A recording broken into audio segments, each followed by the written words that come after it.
Hello everyone, માધીવર to all તમારું સ્વાગત છે મારી ચેનલ ગુજરાતી ઝાયકા હબમાં. આજે આપણે બનાવવાના છીએ એકદમ ટેસ્ટી અને બજાર જેવી જ ફ્રૂટ એન્ડ નટ ચોકલેટ્સ. અને આની સૌથી એક ખાસ વાત એ છે કે આ ચોકલેટ બનાવવા માટે કોઈ પણ રેડીમેડ ચોકલેટ કમ્પાઉન્ડનો આપણે યુઝ નથી કર્યો કે માર્કેટમાંથી રેડીમેડ કમ્પાઉન્ડ લઈ આવી મેલ્ટ કરી અને શેપ આપી દીધો છે. બસ એ રીતે નથી બનાવી આજે આપણે આ ચોકલેટ. માત્ર ઘરના 3 જ ઇન્ગ્રીડિયન્ટનો યુઝ કરીને આજે આપણે આ ડેરી મિલ્ક જેવી ચોકલેટ જે માઉથ મેલ્ટિંગ, માઉથમાં રાખતા જ એકદમ પીગળી જાય એવી એકદમ ડિલિશિયસ, જેને રૂમ ટેમ્પરેચર પર પણ તમે સ્ટોર કરી શકો છો એવી ફ્રૂટ એન્ડ નટ ચોકલેટ. તો ચાલો ફટાફટ જોઈ લઈએ કઈ રીતે બને છે આ fruit and nut chocolates.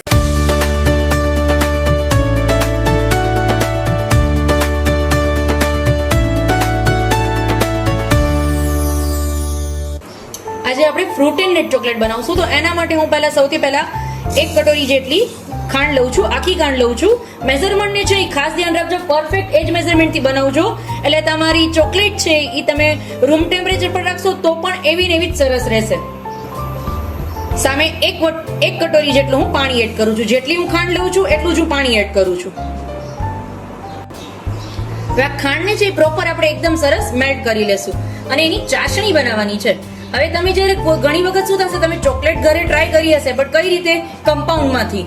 Readymade જે ડાર્ક ચોકલેટ અને મિલ્ક ચોકલેટનો કમ્પાઉન્ડ આવે છે એ કમ્પાઉન્ડ પીગાડીને ટ્રાય કરી હશે. બટ જ્યારે તમારે ફ્રેશ ચોકલેટ, કેમ કે એ કમ્પાઉન્ડની અંદર પણ શું હોય છે કે ઓઇલનો ભાગ તો હોય જ છે. વિધાઉટ ઓઇલ એ કમ્પાઉન્ડ નથી બની શકતું.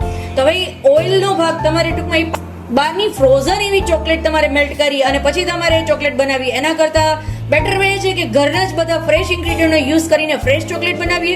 જો એ ચોકલેટ તમે બહારે પણ સ્ટોર કરી શકતા હો, ફ્રીઝ વગર પણ, ફ્રીઝમાં જરૂરત નથી સ્ટોર કરવાની, છતાં પણ એવી ને એવી જ સરસ રહેશે તમારી ચોકલેટ, જે પણ શેપ તમે આપશો એ. તો પછી બહારની ચોકલેટ લેવાનો તો કંઈ મતલબ જ નથી.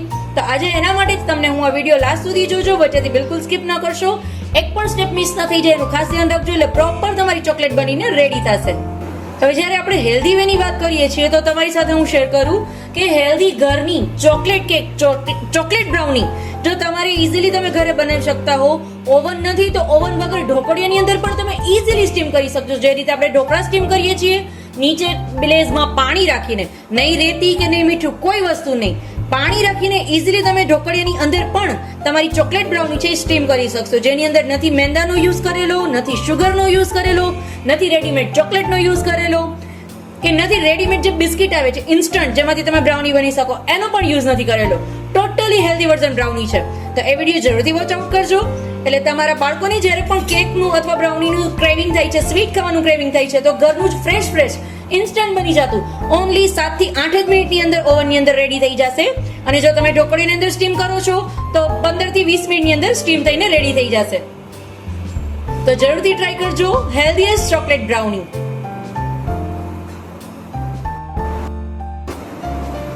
હવે તમારી ચોકલેટ માટે તમારી ચાસણી છે એ કેવી રાખવાની એ ખાસ ધ્યાન રાખજો, બીકોઝ જો ચાસણીમાં થોડો પણ મિસ્ટેક રહેશે ને તો તમારી ચોકલેટમાં શું થશે કે તમે જ્યારે ઓલરેડી એના ઇન્ગ્રીડિયન્ટ મિક્સ કરતા હશો ને ત્યાં જે જામવા મળશે, જો વધુ થઈ જશે તો, અને ઓછી થશે તો પ્રોપર રૂમ ટેમ્પરેચર પર સેટ નહીં થાય. એટલા માટે ચાસણીનું મેઝરમેન્ટ છે એ ખાસ ધ્યાન રાખજો, પરફેક્ટ એ જ મેઝરમેન્ટથી ચાસણી બનાવજો, એટલે તમારી ચોકલેટ છે એ પ્રોપર બનીને રેડી થશે. અમારી આની ચાસણી છે ને હું 1 તારની રાખીશ. 1 તાર મતલબ કેવી, જો તમને બતાવી દઉં છું. આ રીતે કોઈ પણ એક વાટકીની અંદર આ રીતે એક ડ્રોપ્સ લેવાનો અને પછી એને જ્યારે પણ ચેક કરો ને ત્યારે ખાસ યાદ રાખવાનું ફ્લેમ છે એ તમારે ઓફ કરી દેવાનો, નહીતર જો ઓલરેડી તમારી ચાસણી થઈ ગઈ હશે તો વધુ કૂક થઈ જશે. એટલા માટે ફ્લેમ ઓફ કરી હાથમાં આ રીતે એક ચાસણીનો ડ્રોપ લઈ અને આ રીતે ચેક કરવાનું. જો 1 તાર થતો હોય ને તો તમારી ચાસણી પ્રોપર છે, હજી આ ચીપચીપી છે, મતલબ પ્રોપર 1 તાર નથી થતો, એટલે હજી આને હું 1 થી 2 મિનિટ માટે બોઇલ કરીશ.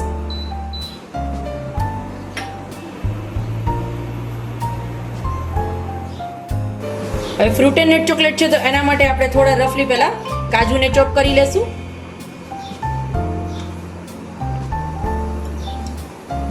મેં 7 થી 8 નંગ જેવા કાજુ લીધેલા છે અને સાથે 7 થી 8 નંગ જેટલી બદામ,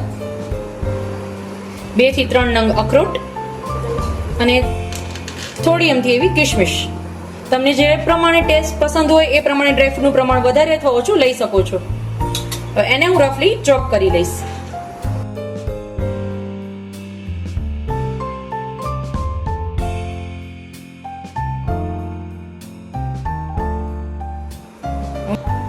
બધા ડ્રાયફ્રૂટ મારા છે એકદમ સરસ ચોપ થઈને રેડી છે. હવે આને આપણે આપણા ટેસ્ટને અકોર્ડિંગ જો બધા ડ્રાયફ્રૂટ પસંદ હોય તો તમે બધા પણ એકસાથે એડ કરી શકો છો, અથવા જે પણ ડ્રાયફ્રૂટ પસંદ હોય, બધાનો ટેસ્ટ અલગ અલગ હોય ઘરના દરેક મેમ્બરનો, તો જે પણ જેને ડ્રાયફ્રૂટ પસંદ હોય એ પ્રમાણે તમે મોલ્ડની અંદર એક એક એડ કરતા જશો આપણે, અને આપણી ચોકલેટ છે એ ફિલ કરતા જશું. આપણે ચેક કરી લઈએ મારી ચાસણી છે એ આઈ થિંક સો પ્રોપર થઈ ગઈ છે. આ રીતે યસ, મારી ચાસણી છે એ થઈ ગઈ છે એક તારની. હવે ગેસનો ફ્લેમ છે ને એ આપણે બંધ કરી દેશું. હવે આપણે જે પ્રોસેસ કરશું ને બધી બંધ ગેસના ફ્લેમ પર કરશું, બીકોઝ ગેસનો ફ્લેમ છે ને આમાં ચાલુ નથી રાખવાનો. એટલે આપણે સાઈડ પર એને લઈ લેશું. અને આની અંદર હવે હું 1 વાટકો જેટલી મેં ખાંડ લીધેલી હતી, તો હું સામે પોણો વાટકો જેટલો મિલ્ક પાવડર એડ કરીશ. અને એની સાથે સાથે અડધા વાટકા જેટલો કોકો પાવડર એડ કરશું. જે એકદમ ડાર્ક કોકો પાવડર આવે છે એ લીધેલો છે મેં. એટલે તમે જ્યારે પણ ચોકલેટ બનાવો છો ને તો ખાસ ધ્યાન રાખવાનું કે ડાર્ક કોકો પાવડર આવે એનો જ યુઝ કરવાનો. એટલે એમાં ચોકલેટનો ટેસ્ટ, સ્મેલ બધું એકદમ સરસ હોય છે. એટલા માટે ડાર્ક કોકો પાવડરનો યુઝ કરવાનો. અને પ્રોપર આપણે એકદમ સરસ એને મિક્સ કરી લેશું ચાસણીની અંદર.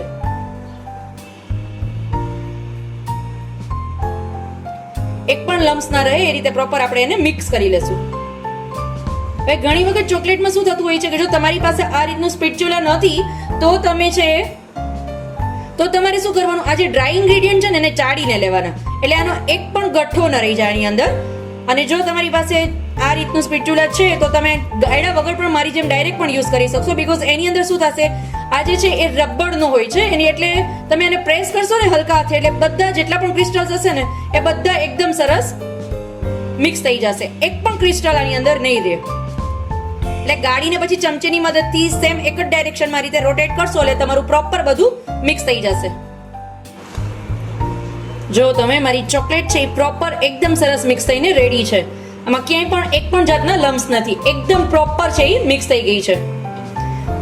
હવે બહારની જ્યારે રેડીમેડ ચોકલેટ હોય ને તો એની અંદર શું હોય છે કે પામ ઓઇલનો યુઝ કરે છે, અથવા કોઈ બી રિફાઇન્ડ ઓઇલ અથવા કોઈ બી ઓઇલનો યુઝ થાય છે. બટ આપણે જ્યારે ઘરની ફ્રેશ ચોકલેટ બનાવીએ છીએ તો આપણે આમાં ઓઇલનો યુઝ નથી કરતા. એકદમ શાઇની ચોકલેટ બનાવી છે તો એના માટે આની અંદર હું 1 ચમચી જેટલું ઘરનું ફ્રેશ ઘી એડ કરું છું, જેનાથી એની શાઇનિંગ પણ એકદમ સરસ આવશે અને ટેસ્ટ પણ નથી આવવાનો. બીકોઝ આપણે જે આનો યુઝ કરીએ છીએ કોકો પાવડરનો, તો કોકો પાવડર જ્યારે પણ તમે ડાર્ક યુઝ કરશો ને ત્યારે એનો જ ટેસ્ટ અને સ્મેલ આવશે. જો છે એકદમ શાઇનિંગ, એકદમ સરસ મારું ઘી છે એ બધું મેં આની અંદર મિક્સ કરી દીધું છે.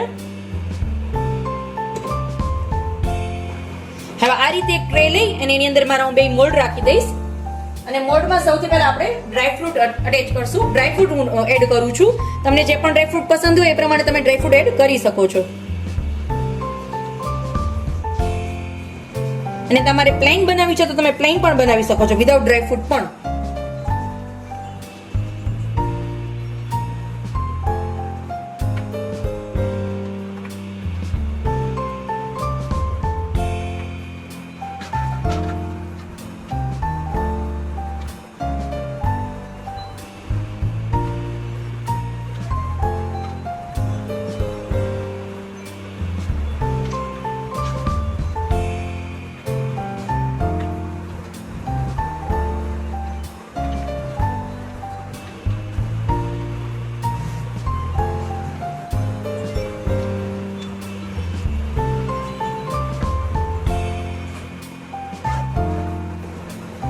મારા બધા ડ્રાયફ્રૂટને મેં બધા મોલ્ડની અંદર એડ કરી દીધા છે. જો તમે મારી ચોકલેટ છે એકદમ સિલ્કી ને સ્માઇલી બનેલી છે. આની અંદર હું 1 ડ્રોપ જેટલું વેનીલા એસેન્સ એડ કરું છું અને પ્રોપર એને મિક્સ કરી લઈશ. હવે આપણે આપણા બધા મોલ્ડની અંદર એને ફિલ કરી લેશું.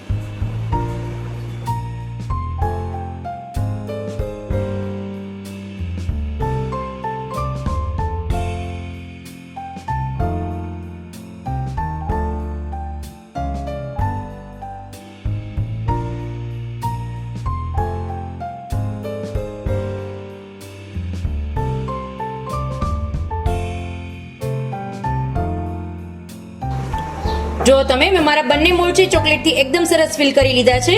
હવે આને હું ફ્રીઝરની અંદર ખાલી 5 થી 7 મિનિટ માટે સેટ થવા માટે રાખીશ. એકદમ સરસ ડિલિશિયસ એવી મારી બધી ચોકલેટ બનીને રેડી છે એકદમ સરસ. જો તમને મારો વિડીયો પસંદ આવ્યો હોય તો પ્લીઝ મારી ચેનલને લાઈક, શેર અને સબસ્ક્રાઇબ કરજો. સબસ્ક્રાઇબ કરવું ટોટલી ફ્રી છે, તો સબસ્ક્રાઇબ કરજો એટલે મારા આ જ રીતે અલગ અલગ વિડીયોની નોટિફિકેશન સૌથી પહેલા તમારા સુધી પહોંચે. સો તમારા માટે છે સબસ્ક્રિપ્શન ખાસ કરજો એટલે મારા દરેક વિડીયોની નોટિફિકેશન સૌથી પહેલા તમારા સુધી પહોંચે. આવજો ફ્રેન્ડ્સ, મહાદેવ ટુ ઓલ.